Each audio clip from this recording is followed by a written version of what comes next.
Kimiji, shall we wait for 5 minutes? Madam, Inaji, Yes. we'll not only wait for 5 minutes, we may have to wait up another 5 minutes also. Oh, really? Yeah. Okay.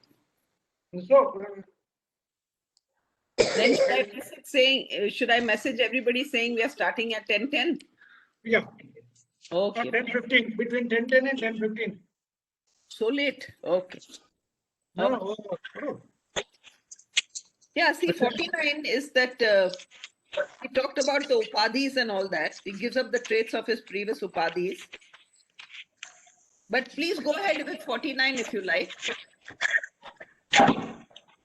No, I think I did not do 49. Okay, all right. Yes. That's right. Just give me 2 minutes. Yeah, sure. You talked about it, so that's why. Okay, go ahead. We can start with 49.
Can everybody mute yourselves because there's still some sounds coming?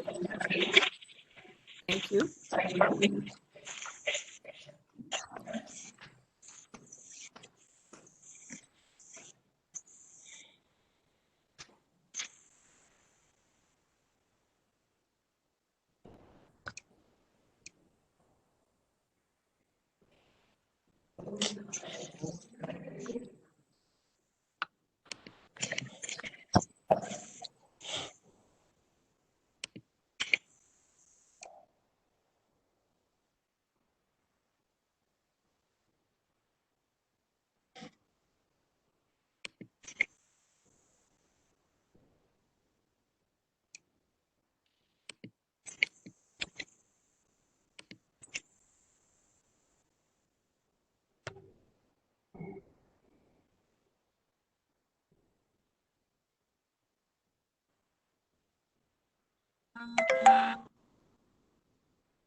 Good morning, everybody.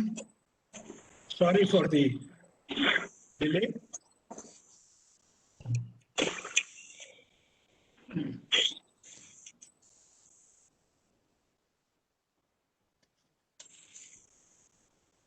shall we start with the school prayer? Yeah, sure. O hidden life, vibrant in every atom. O hidden light, shining in every creature. O hidden love, embracing all in oneness. May each who feels himself as one with thee know he is also one with every other.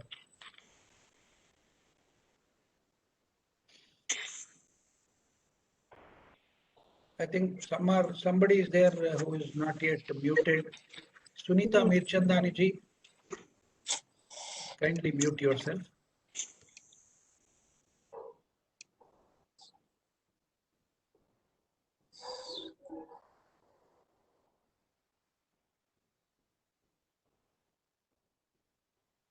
Mirchandani ji has to mute herself. Can't do it. Okay. Yes. Okay. Om Bhuvaswah. Om Tatsaviturvarenyam. Bhargo Devasya Dhimahi. Dhiyo yo Nah Prachodayat. Om Bhuvaswah. Om Tatsaviturvarenyam. Bhargo Devasya Dhimahi. Dhiyo yo Nah Prachodayat. Om Bhuvaswah. Om Tatsaviturvarenyam. Bhargo Devasya Dhimahi. Dhiyo yo Nah Prachodayat. Om Bhuvaswah. Om Tatsaviturvarenyam. Bhargo Devasya Dhimahi. Dhiyo yo Nah Prachodayat. Om Asatoma Sadgamaya. Tamasoma Jyotirgamaya. Mrityorma Amritangamaya. Om Shanti Shanti Shanti. I think Meet Chandani ji, you not able to mute yourself? No, Sunita I'm ji? not. No, I'm been requesting the host to mute me. I don't I think tried, so. we can't. I'm trying to I'm do that, madam. It's not Okay. happening. Can you mute me, please? Yeah, we'll try, but maybe you just log out and log in again. Okay, I'll do that. That would be better. I think we are not able to do that. Yeah, we are not able to do that. Okay, I'm going to do it. I'll log out and in. Yeah. So let me share the screen.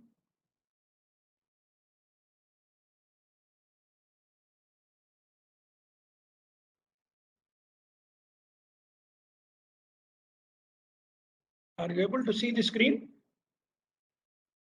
Binaji? Paniji, the wording's not coming. We are just seeing the blank screen, but we are seeing the screen. Let me stop sharing and then I'll share again.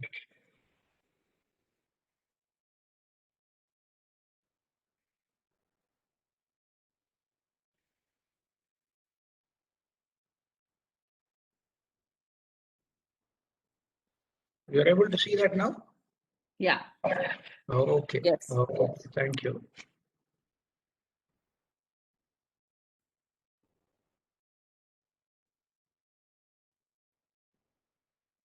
Okay. Sunita Mirchandani ji, you are appearing in two these things.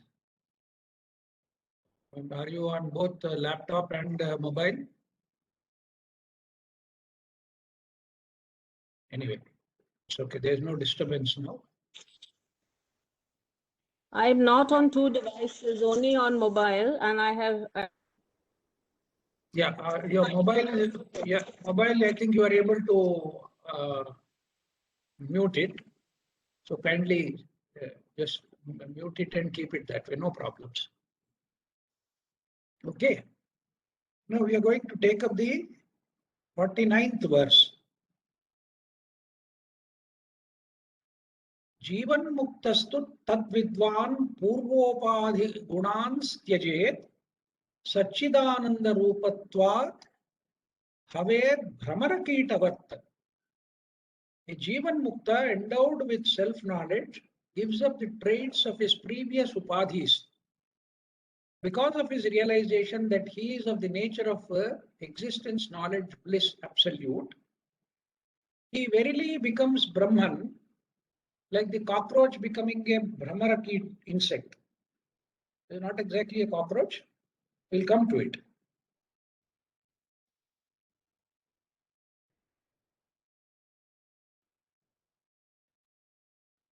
The Shastras technically tell us that a person who is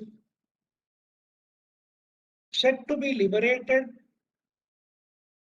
while in the incarnation and in a particular body is called a Jivan Mukta. That means he is free while still being alive, embodied with an instrument or the upadhi like the body. Because they have talked about Jivan Mukta, Videha Mukta and other things. They are not of much consequence. We need not go much into that. But basically the idea is a person who is liberated in the sense that he has touched upon that state of consciousness which actually releases one from all bondage. In the sense that whatever he experiences henceforth is only the residual of his karma and residual aspects of the nature of his upadhis and other things. But there will be a great transformation in the sense that though the upadhis may have certain tendencies, upadhis in the sense the various bodies, various koshas, and so on, they certainly carry certain traits, certain idiosyncrasies also. Not only necessary, as I said, not only the bodily things, but mental traits also could be there. But there will be a transformation in those upadhis also. The traits which are very natural to him, which have come because of his karma and the birth he has taken, they do not exercise the same control or same kind of influence on him. They will be there. And mostly he will be able to transcend them without much of a problem. Okay? So these Purvopadhi, all these upadhis are, we have seen that they are on account of the state of ignorance in which we are born. All manifestation and the evolution of life is essentially on account of limitation. Limitation in other terms is what is called as avidya or ajnana. Primarily to denote that one is not aware of his true nature. So over a period of time, the upadhis accumulate certain tendencies, certain traits, the influence of gunas and karma. Because guna and karma, these are the two major factors which influence every one of us. Why am I like this? Because of my gunas and the karma. Anybody can be a subject of gunas and karma only. Everybody is influenced by them. When Sri Krishna says that I have created the four varnas, Chaturvarnyam Maya Srishtam, he immediately says Guna Karma Vibhagashaha. Whether there is a sattvic element predominant in you, or a rajasic element predominant in you, or a tamasic element predominant in you, or a combination of these three gunas troubling you, and the influence of unsown karma, that determines to which varna you belong. That also determines which ashrama is good for you. Not merely birth. Birth does not determine the varna or the class to which you belong. It is your own karma and guna which determine the class. Similarly, the state in which one continues his activities, that is the ashrama. That is the reason why in one context, Adi Shankara himself, who is a live example of it, he himself says that one need not necessarily go through step by step from brahmacharya to grihastha to vanaprastha to sannyasa. One can become a sannyasi without going through the intermediary stages of grihastha and vanaprastha. Going doesn't mean that you are going somewhere. It is your mental state. What is the state of your mind? Is it reclusive? Is it a state in which you are not tormented by desires? A state in which the worldly things are of no attraction to you? Such being the case, one can become a sannyasi at a very young age, immediately after completing his education.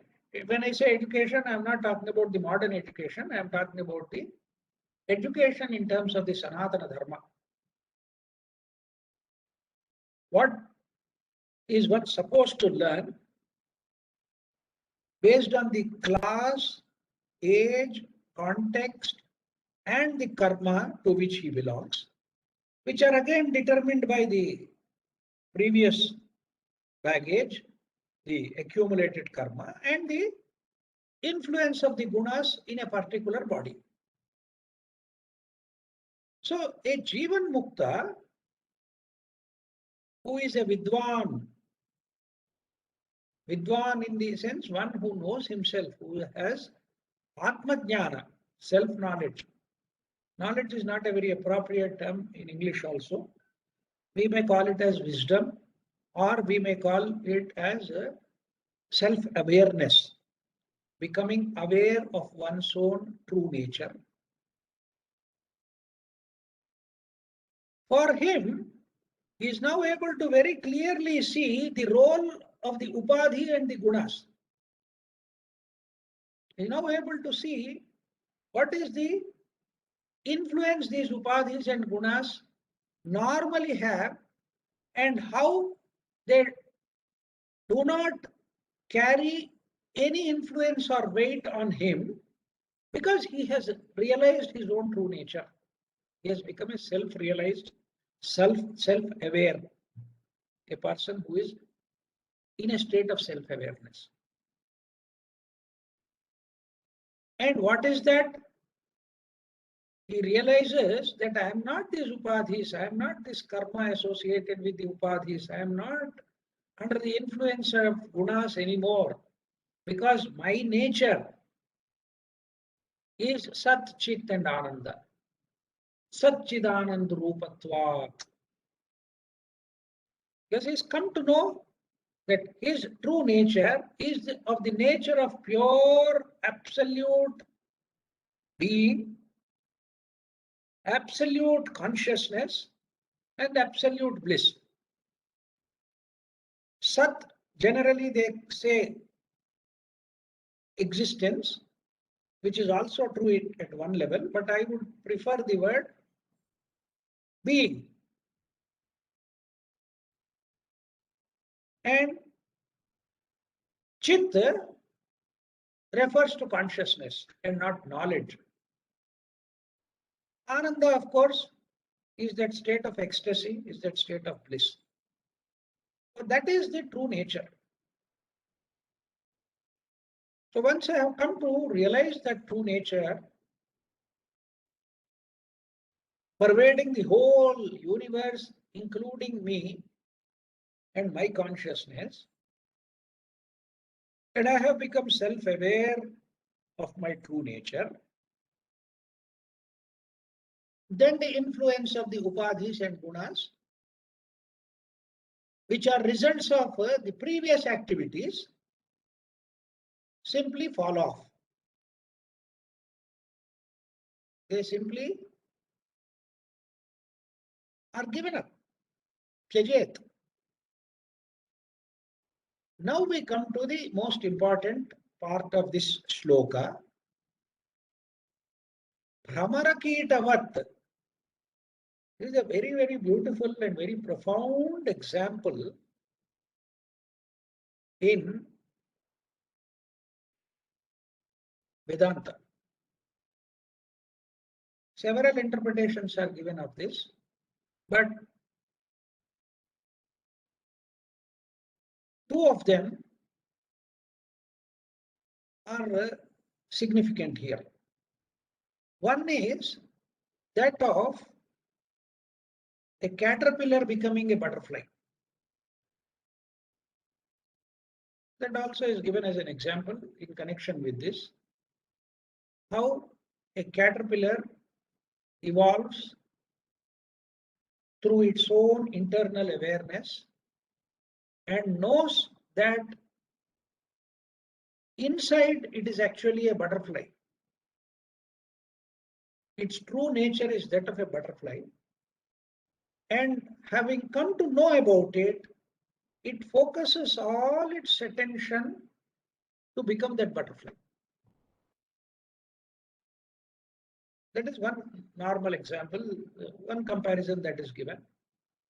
But more importantly, another interpretation is also there, where it is said that a bee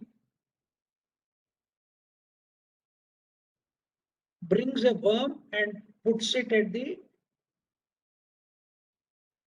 hole near its own the shell, the what do you call as the honeycomb. So they make their own shells, and it is said that it brings a worm or an insect and it keeps it there. And the poor worm is in a state of terror actually. It is terrified of this bee and is tremendously watchful, because once in a while this bee comes and stings it also. So it becomes tremendously aware of its own presence and attentive to whole thing that is happening around it. Because it's not aware when the bee is going to come and sting it, or when actually it will have an opportunity to be released from this bondage. So it becomes tremendously aware of itself and also tremendously attentive of the whole thing. Everything is now in its, whatever is visible or whatever is possible within its domain, it's completely attentive to it and completely aware of itself. Now, the beauty, they say, is that this watchfulness, this complete attention and awareness of itself brings in a transformation whereby it thinks that the only way for me to get out of this bondage is to become like that being, is to become like that Brahmana. So my whole energy, my whole, the life's intention, the intensity, the awareness, the attention, everything put together, my only focus is to the only way to get relieved from this burden, from this bondage, is to become like the bee, and then I'll be free. And it is also said that this sense of that attention and awareness brings about a physiological change in it, and it ultimately becomes a bee. The Kitaka is an insect, becomes a Bhramara.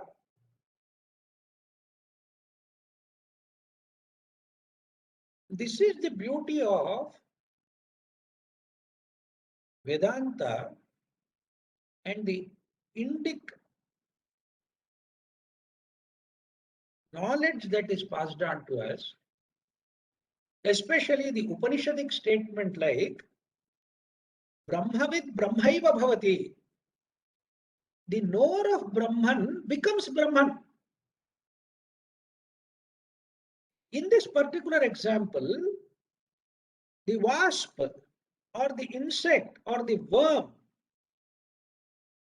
through its own intensity of awareness and attention, has become the bee, has become the Brahmara. So that is how the transformation happens. That is where the radical and inner transformation comes from. You need not do anything.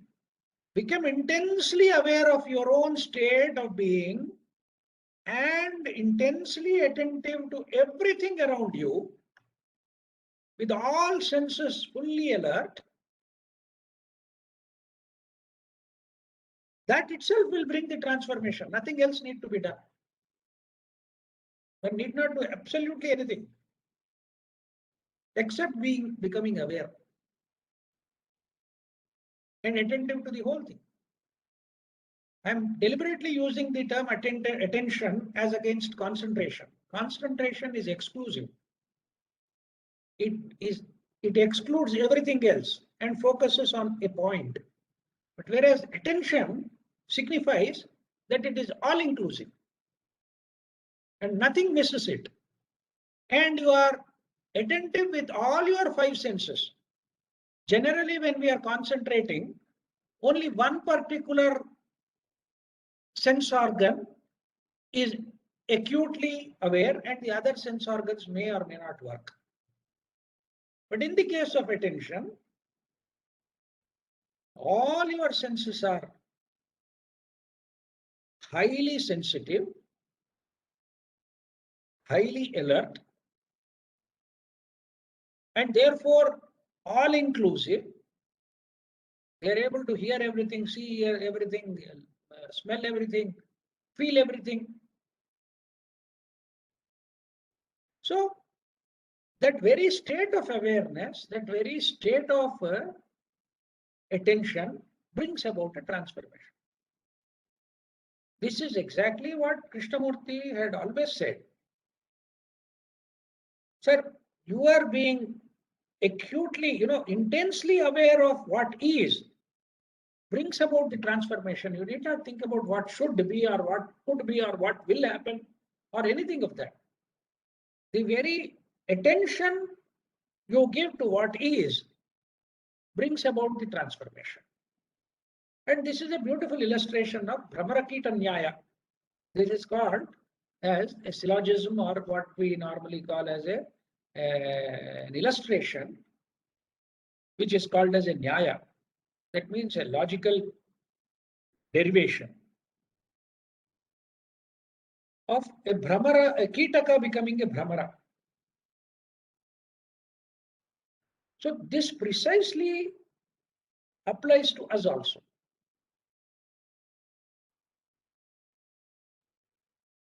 The radical transformation which brings about that freedom. When we are talking about freedom, we are not talking about freedom from something or freedom for something, freedom of somebody or freedom in something. None of those prepositions or adverbial extensions have any meaning. Freedom per se,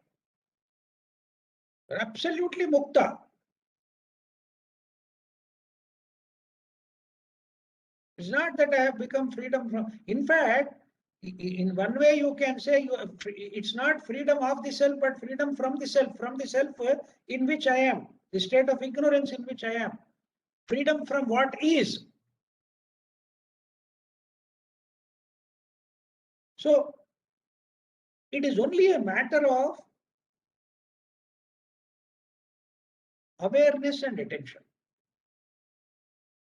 If you want another word starting again with A, it would be alertness, attention, and awareness.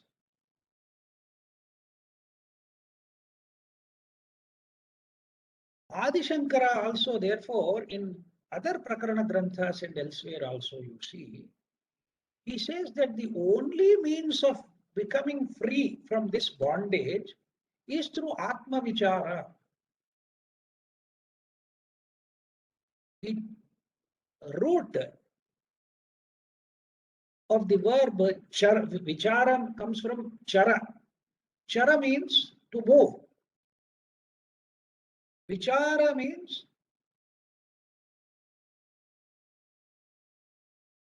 to move with a kind of specificity or particularity in order to come to realize the truth.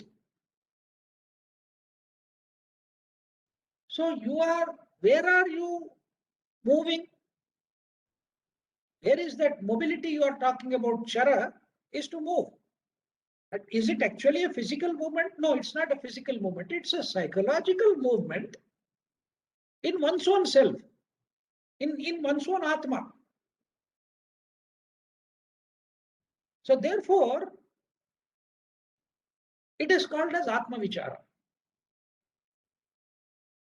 Only Atma Vichara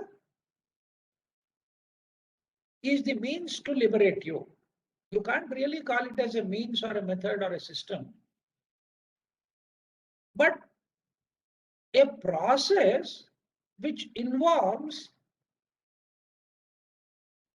understanding, looking, listening, learning, and becoming aware of oneself totally, not partially. Partially, we are aware of so many things about ourselves. No, no, sir, I know that I have this problem. I know I have this characteristic. I know this. I have this part of it, that weakness or this strength or whatever we may talk. It's not that kind of awareness. Partial awareness has no meaning at all. The awareness should be so intensive that once you become aware of your conscious nature, then slowly what happens is what is hidden in the subconscious also comes up. When you become aware of that subconscious activity of your mind also, then the unconscious part of it, which you might not have ever imagined that it exists in you, but still has a great influence on you, that unconsciousness also becomes conscious. So you see what is the kind of transformation that is happening? The unconscious, the subconscious, the conscious, everything becomes apparent to you. Everything becomes real. So your total being is revealed to you now. Our total being is exposed, is revealed to me now. There's nothing hidden. So that is the awareness which brings about this transformation where you become, or the wasp becoming a bee, or the caterpillar becoming a butterfly, or the worm becoming an insect with wings. Previously, it did not have wings, but its own awareness and attention and alertness has brought about that mutation in it, whereby it has started growing wings and could fly away from all bondage. In fact, Jiddu Krishnamurti says that this awareness can bring about a mutation in the brain cells themselves, physical mutation, which is now corroborated by science. What he has been saying for 50, 60, 70 years, that there will be a mutation at the brain cell level. At the cellular level, there will be a mutation in the brain. Is now being corroborated by science also. They say, yes, it is true and it is possible and it happens. So that is the beauty of this example of Brahmarakita, the Nyaya. This is what we need to understand very carefully. How is it that it has become suddenly a Brahmara? It is not a Brahmara. It is that, as the example goes, and we are told that intense fear, that intense awareness of itself, the intense awareness of one's own mortality brings about the transformation. There is a apocryphal story. I don't know. They say it is Sri Ramana Maharshi himself noted down somewhere that at a very young age, at the age of 18 or so, he had a sudden dread or a sense of having died. So he literally lay down like a corpse, became stiff, and became intensely aware of that sense of death. And that brought about a transformation in him, and he simply walked out of the house. He didn't even know really where he was going. He simply walked out, had maybe a few coins in his pocket, took a train, didn't know why he got down at that particular station, went to Arunachaleswara and then the hillock there and into a cave, and then sat there for years together. So you see the trigger, the transformation could be different for different people. It was said of Sri Ramakrishna Paramahamsa that when he suddenly saw white cranes flying in the sky against the background of dark clouds, he had a great vision of Vishnu, Sri Krishna, and he went into a trance. So you see, what exactly can trigger somebody, we don't know. But what is true in all cases is that intensity of awareness, that intensity of attention, that brings about this transformation. That is what is the import of this particular verse, which is very important. You see, this should bring us to the realization that transformation does not happen just like that. Unless one brings one's whole being to it. Krishnamurti used to say, your mind and heart and your whole being, can you bring it into it with that passion? That great passion would bring about the transformation, and it would become universal compassion. Passion is individual. Compassion means passion for everybody and everything, which is universal. That's the transformation that happens. So the learning from this particular verse is, do I see the falsity of this whole existence in which I am caught, the unreality of it? Am I intensely aware of it or not? If I am not aware of it, it will never bring about the transformation. However much a fellow like me may talk, but I don't have that experience because I have not brought that intensity to it. I am aware that that is the only way to it. But it doesn't happen because of the karma and the gunas and the influence of the past, the baggage, the impedimenta. The word impedimenta, the root meaning is baggage. So that baggage is what is pulling me down. And I'm unable to grow those wings to unburden myself and fly into the open sky. That means one has to come to a tipping point. Unless you come to that tipping point and then take off from there, it will never happen. At that point of time, nothing matters. Sir, in other words, this is precisely what it is to face death. When it comes, will you have the time to bid goodbye to everybody, to settle all your accounts and transfer all your money to your near and dear ones and see that your property is properly distributed and equitably given and all that in spite of your will and other things? Will it give you any time to do anything? Death, when it comes, it will not provide for any time. Even for a sick man, even for a person who is sick and in bed for years, this sense of urgency will not be there. Somehow, the fellows lying on the bed would still think that I'll get up, I'll be all right, and I pray to become healthy again, knowing very well that it may not be possible at all.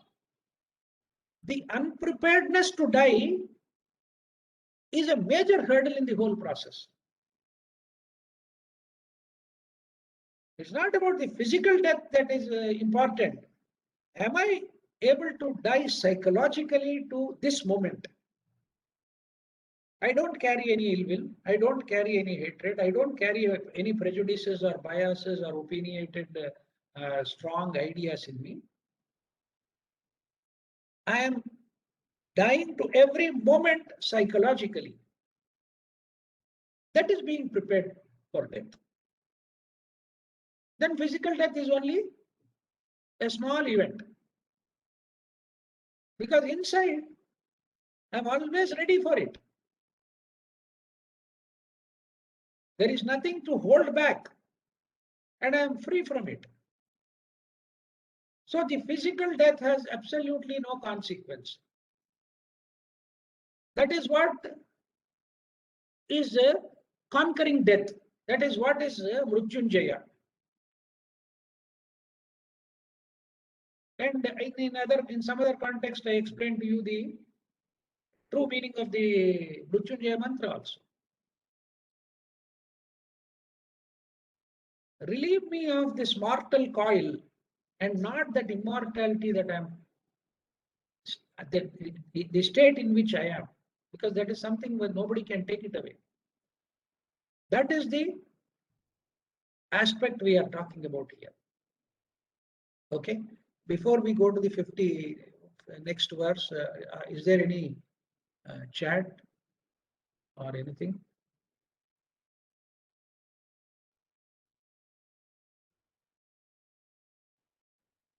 Ramchandranji says the word bliss is still born in mind, and therefore how can it represent the Ananda or Purna beyond the mind? It doesn't. Sir, see, as long as one does not directly experience that state of ecstasy and bliss, It will only remain as a word. It will only remain as a concept. It will only remain for comparison purposes. So it does not give you any true insight into it. The whole thing is, the description is not the described in any manner whatsoever. The description is only to give you an inkling of it, a kind of a pointer, a kind of a direction in which one needs to move. See, sir, let us take a very practical example. Everyone enjoys or experiences pleasure, physical pleasure, mental pleasure, emotional pleasure, pleasure through eating something, pleasure through listening to something, pleasure through seeing something, pleasure through thinking something, pleasure in feeling something. All this is common to everybody. This also has its root in Ananda. That is the very reason why we pursue pleasure. The reason why we pursue pleasure in life is somehow we know that there is a link between this and the root of it, a higher state or the highest state of Ananda. So, the pursuit of pleasure appears to be justified to us. But the pursuit of pleasure also brings in its own wake, along with it, two more things. One is the desire for repetition. The desire for repetition of that pleasure. And at the same time, the anxiety of losing this pleasure or losing the object which gives me pleasure. Losing the ability to enjoy that pleasure. Somehow I may become sick and I may be prevented from eating certain things. I may become weak and incapable of certain things. I may become aged and therefore unable to indulge in some things. And more importantly, losing the object itself. The object which is giving me pleasure, like my own wife or my husband or my children or grandchildren or anybody, losing that object. So, pleasure and fear go together. Pleasure combined with greed and anxiety are also there together. The greed for more, the greed for repetition, the greed for continuation. You know, there are so many psychiatric people, psychologically disturbed people who are caught on to this idea of pleasure. That's what happens when one is addicted to, say, drugs or drinking or any other pleasure-seeking pursuit activity. Every time the dosage has to be increased. The quantum of drug you are taking has to increase. The quantum of alcohol you are taking has to increase. The quantum of the pleasure-seeking activity, you want it to be multiplied.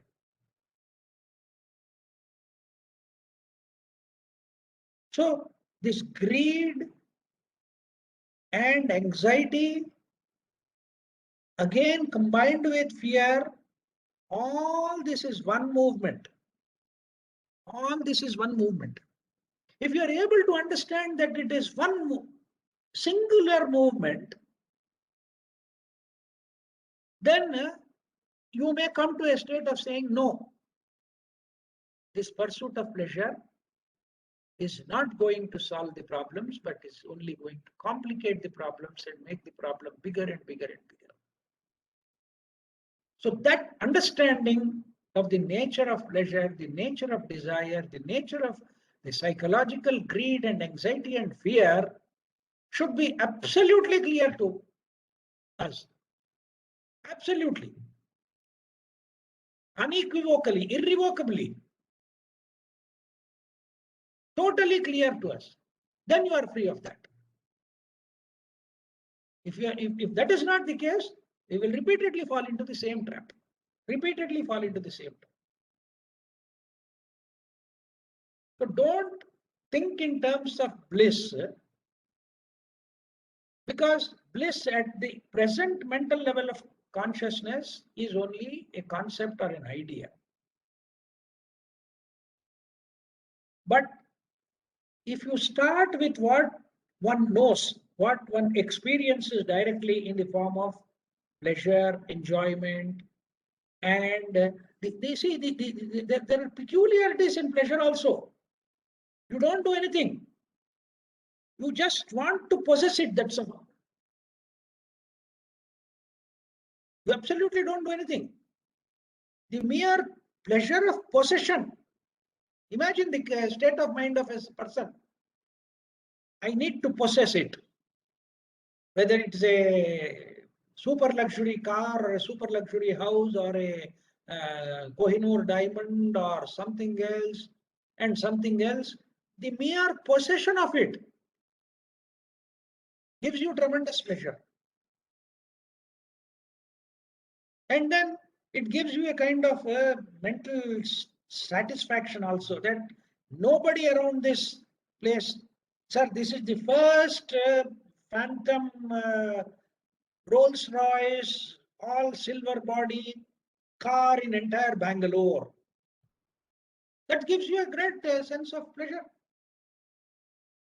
You don't take it out.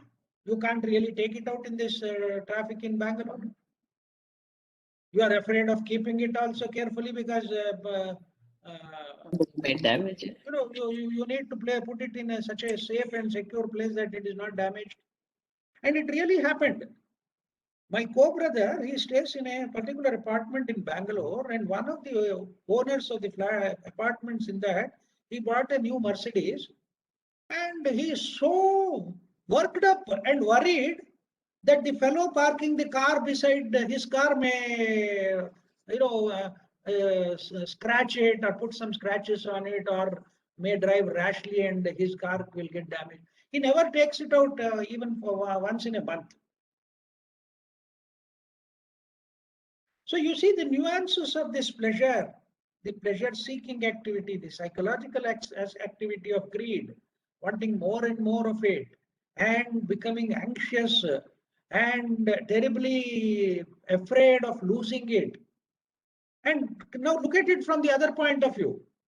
Losing one's own reputation, losing one's own status, losing one's own, level in the eyes of somebody. Suddenly, the School of Ancient Wisdom or the participants in this webinar may come to know something ugly about Krishna Pani.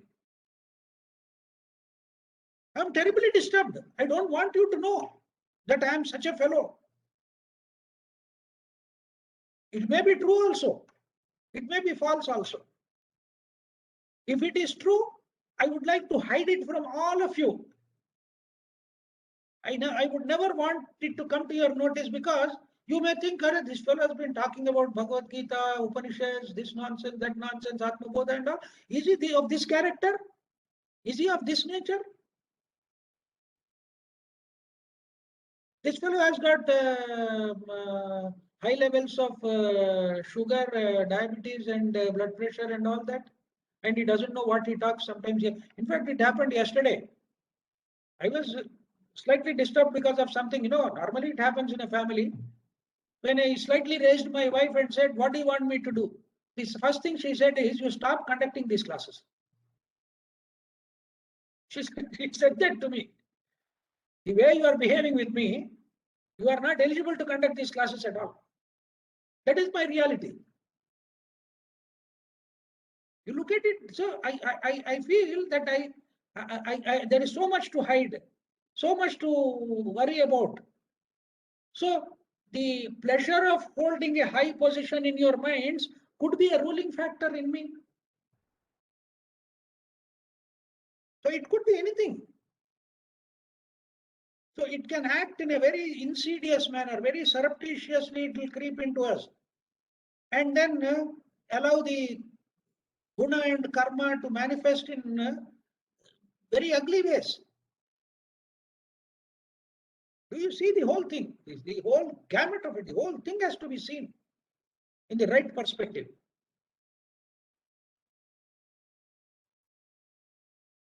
I'll stop sharing this for some time, and maybe if we have something to discuss. Krishnapani ji, Yeah. I wanted to, that allegory about the bee and the insect. Yeah. It got me thinking that, what stage of, are we close to any kind of transformation? We really need to be on fire, literally, And Yeah. I myself, I have to say, I am very complacent and I'm very relaxed. So, that whole transformation thing only happens when that search is so intense that Yes, you absolutely. just cannot do anything apart from that, right? Absolutely, absolutely. Yeah, It can't happen otherwise. It cannot happen otherwise. true. And Thinking that's of what the I'm. Yeah. caterpillar, Yes, sir. thi- Yes, ma'am. thinking of the caterpillar changing into butterfly, I am so scared. Okay. Where are we? Now, see, that is the reason why they have given us all these things. These are guidelines for us, or guideposts for us to, know at least where we are. In the sense, we need not be worried about it. Let's not worry about it where one is. It doesn't really matter. But as I said, becoming intensely aware of where we are, what is important.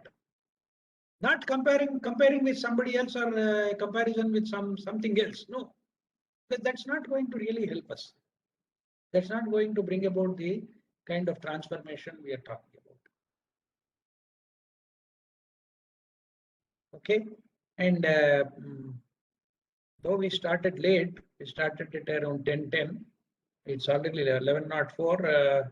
Shall we go to the next verse, or is there any point? I would like you to come out with some of your own insights into it. Ramchandran ji, Meena Nirula ji, Prema ji, Suman Goenka ji, everybody, whoever is. Yes, sir. Please, Sarangi ji, unmute yourself. I'm also facing the similar stories like what you are going through. At home,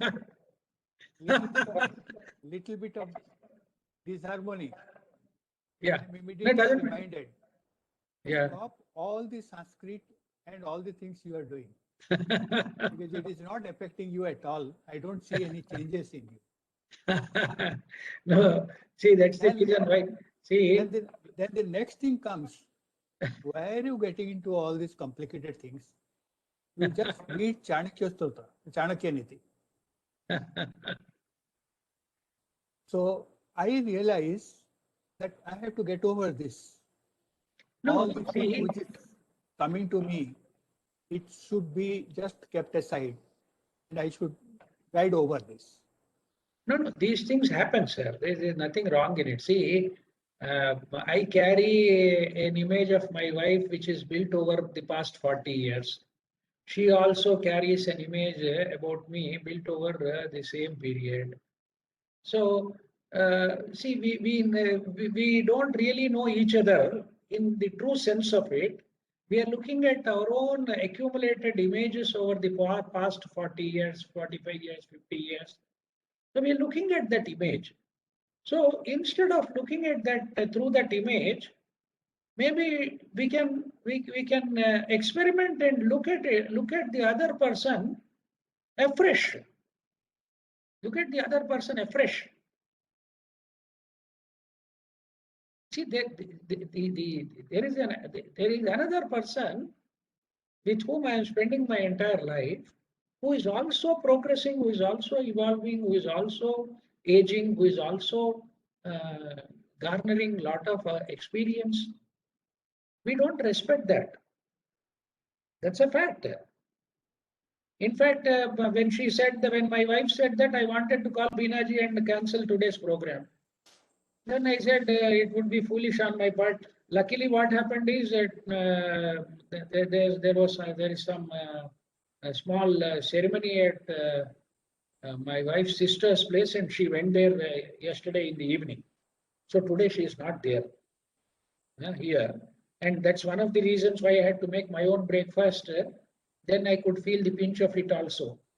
I could feel her absence and how much trouble I need to take and how things may get delayed if you don't know how to do it fast and how to do it properly and keep searching for things. So you see, this is a part of life. It happens. There's nothing wrong in it, but that should give you a new perspective. That should give you a new perspective about your own wife or husband or your family and so many things. So a new perspective will come out of it, and that's a kind of evolution that's happening. But see, the whole thing is, till we come to that tipping point, it is always arduous. It's very difficult. It's a difficult journey till that tipping point. Once you reach that tipping point, it is effortless. Yes, sir? The other interesting point is these changes in me. I am with a defense background, came from a different school of thought altogether. Yeah. Thanks to Corona and School of Ancient Wisdom, I started getting into this, and I have started looking into my root. All these things have started giving me initiation to remind actually what Gotra I am, how actually I started, where actually I am likely to go. All this thinking actually has started getting into this sort of this thing. It is scaring to see that I don't know anything. It doesn't matter, sir. Doesn't matter. See, knowing from a mental perspective is not very important. See, intuitively, do we realize that this whole exercise is an exercise in futility unless we are slowly progressing in the right direction? See, in the Viveka Chudamani, very interestingly, Adi Shankara says, Avijñate pare tatve shastradhitistu nishphala. Vijñate pare tatve shastradhitistu nishphala. He says, the meaning of that verse is, without knowing the truth, any amount of study of the Shastras is futile, is waste. And having known the truth, then also any amount of study is of no consequence, it's also a waste. So what is it that I'm really supposed to do now? That becomes a dilemma. So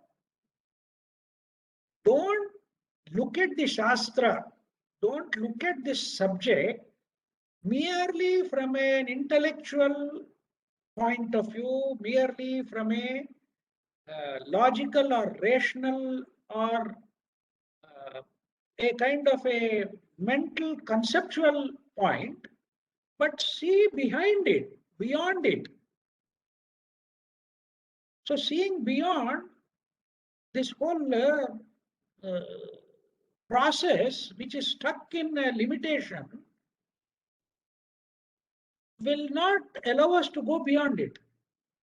We will remain here only. So you have to look at it beyond, look at it from a different perspective altogether. That's why we called it as an intuitive appreciation.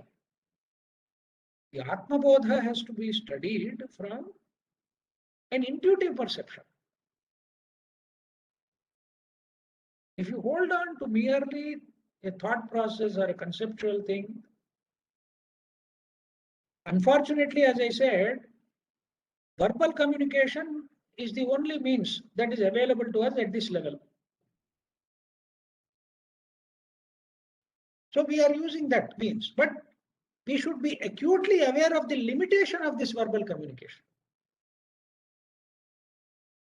And never be under the impression that I don't know all these things or I have never thought about in this direction. So, sir, anybody who has thought also hasn't really become great or simply liberated that way. You have to drop this also as a burden. This is also a burden to a certain extent. See, there are so many learned fools in this world, so many educated crooks in this world. They are the ones who are actually ruling the world. Highly educated, highly smart guys, whether in the economics field or finance field or technological field, they are all highly qualified in one direction. And they are utterly foolish and idiotic and crooked in another direction. That's where the whole problem is coming. Sarji, namaskar. Yes, sir. Ramchandranji, tell me. Sir, the tipping point, again and again, it looks to be a mirage. Keep going. Because you are anticipating it and you want it. But how long? I mean, Why? Where is the question of time, sir? Where is the question of time? Why are you bringing time into it? But what is remaining time only you can do all this. What remaining time, sir? There's a lot of time, sir. So many janmas to come. Why are you worried? I'm worried about other janmas also. Why? You see, this is the problem. You are worried about something which you don't know. For all you and I know, this may be your last janma. Why don't you think in those terms? Fear, sir. Why? It's not a Why? fear. Why? Not a fear. It is putting all the effort is still we are not making any.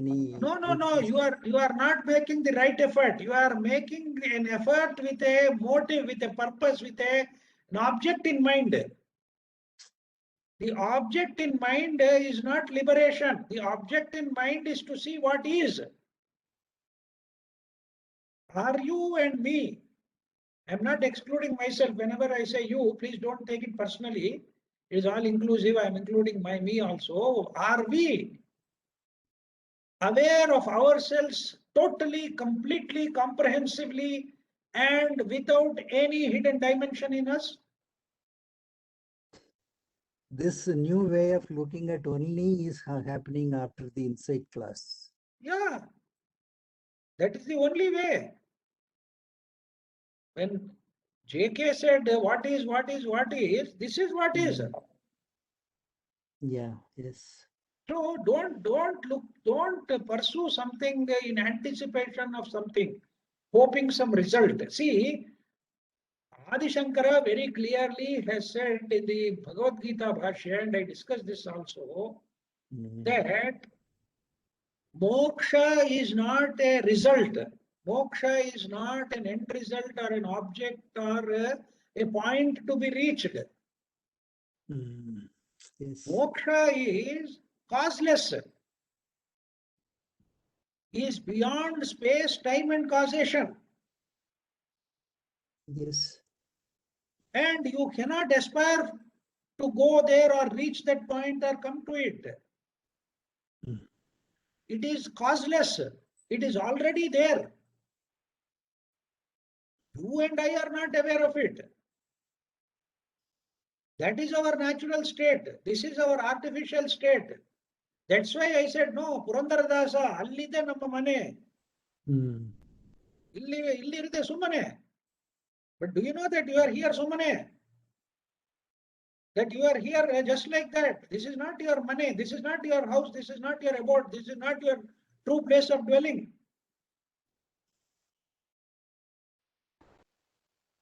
So once you realize that true nature, everything else falls around, becomes false, and it simply vanishes.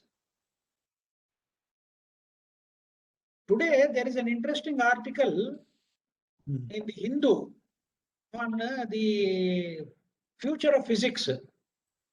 Mhm. They are now coming to the conclusion that the world is there Mm. only when you observe it. Suppose I go out of this room into the next room, this room is not there. Actually, the observer brings the whole creation, the whole system into operation and presence. That is what they call it as the collapsing of the wave equation or wave function. The Schrodinger's wave function Mm. precisely talks about that. The wave function, when it collapses, Mm. reality as we see around us as this table or chair or this laptop or this mouse or this books or anything, they come into being. Yes. So once you realize that, everything becomes false or everything becomes intensely true also. So you realize the true nature of it. So don't anticipate such. Sir, Ramchandran ji, I think we met sometime in 2014, sir, or 15. Yes. Yes, sir. Yes, sir.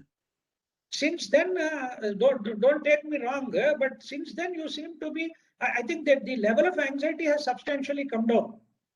Yes. You were Very much true. more anxious earlier Very true. about moksha. Yes. So that's a big hurdle. That's a big hurdle, sir. Enjoy life, sir.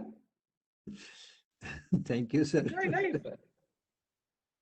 All this is, you see, when you are living in the present, when you are living in the moment, that is moksha. Very true. That's what, don't think that it is something else. It is this, here and now. And everything is a leela. Everything is a sport. Everything is a divine sport or a divine play. Divine Going drama. on. A drama going on. Enjoy the drama. Sure, sir. That's what. Really, thanks. Please don't stop the class. I will speak to your wife, sir. No, you are worried about that also. You are worried Yes. about- You were the only crutches today. So these things happen. I enjoyed that also. I said, yeah, it's correct. It is true on your part. If I am really capable of communicating anything like Dakshinamurti, I should be able to do it through silence. But I know that what kind of a fool or what kind of a person I am, and therefore words are the only means of communication.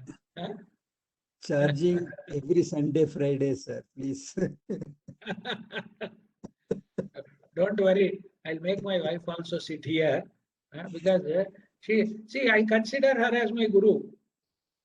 Everybody is a guru, sir. All of you are my Yes. gurus. Everybody is Everybody can teach. trying Yes.